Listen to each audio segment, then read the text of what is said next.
Hi there, it's Ahjnot once again, and welcome, or welcome back, to the channel. I am a massive fan of classic Sesame Street and always have been, and I'm here to share my thoughts and comments on these skits as we watch them together, always as a theme, and I invite you to also leave your thoughts and comments as well. If this is something you'd like to see more often and you want to help grow my channel, then please make sure to subscribe and hit that notification bell so you never miss a new episode. I call this episode A Child's Sense of Wonder, Peanut Butter and Crayons.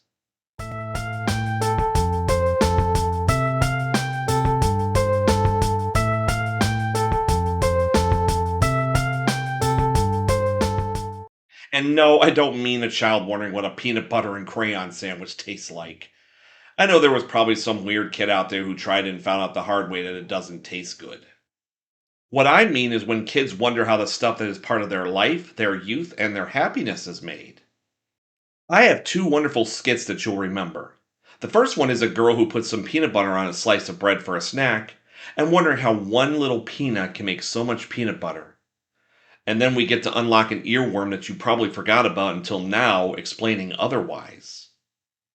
The second skit is two girls, sisters or friends, who knows, out on the back porch on a beautiful day sitting at their little table coloring, when the presumably older girl takes her orange crayon, just holds it up and looks at it. And then we get to find out what she's thinking. So I'm hoping you're not too hungry to watch the first skit and see how peanut butter is made.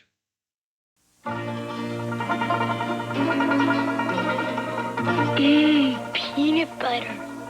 A peanut so little.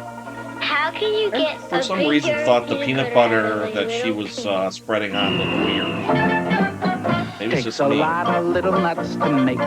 Made me think of actually, I got a jar of peanut butter from Hive.com, and it was kind of liquidy, so you had to mix it together.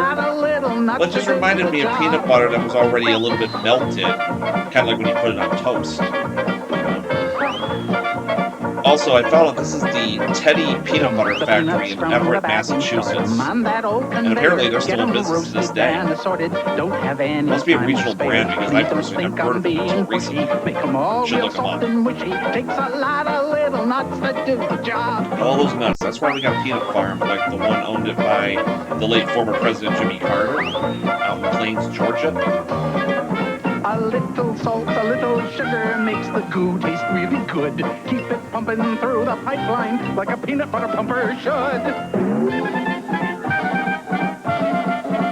Takes a lot of little nuts to make a jar of peanut butter. Now they're ready, squirt them in. Put the lid on, watch them spin.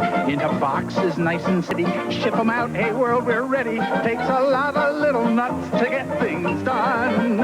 Takes a lot of little nuts and a lot of hard work before the peanut butter is done.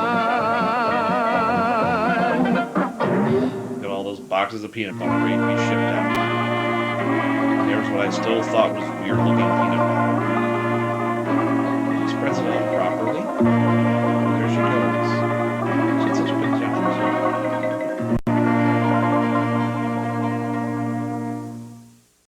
Well, that looked good, didn't it? Makes you want to put the video on pause and make yourself a piece of bread or toast with peanut butter on it like she did. Or a peanut butter sandwich. Or an old-fashioned peanut butter and jelly sandwich. Or whatever you like that has peanut butter on it.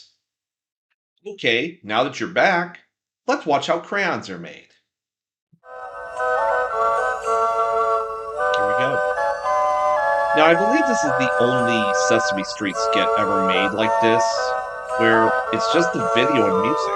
There's no singing, no talking, no narrating, no nothing. This also kind of reminds me of an essay I read in college called I, Pencil by Leonard. It's an essay from a pencil explaining its origins. I'll leave a link in the comments. But anyways, here's some powdered wax, just add water. And pours it on the machine. And then this, I wonder if they recycle it. Because that's a lot of crayons to still make with all that wax.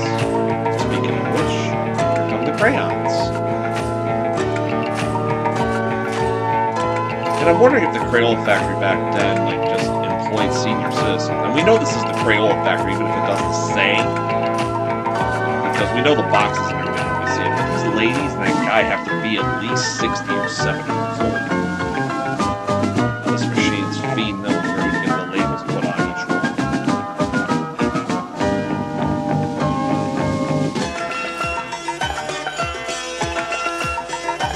They picked up. Slid over. So this lady, who has to be the youngest of all of them, she doesn't even look all that young, feeds into the machine so that they can get put in boxes.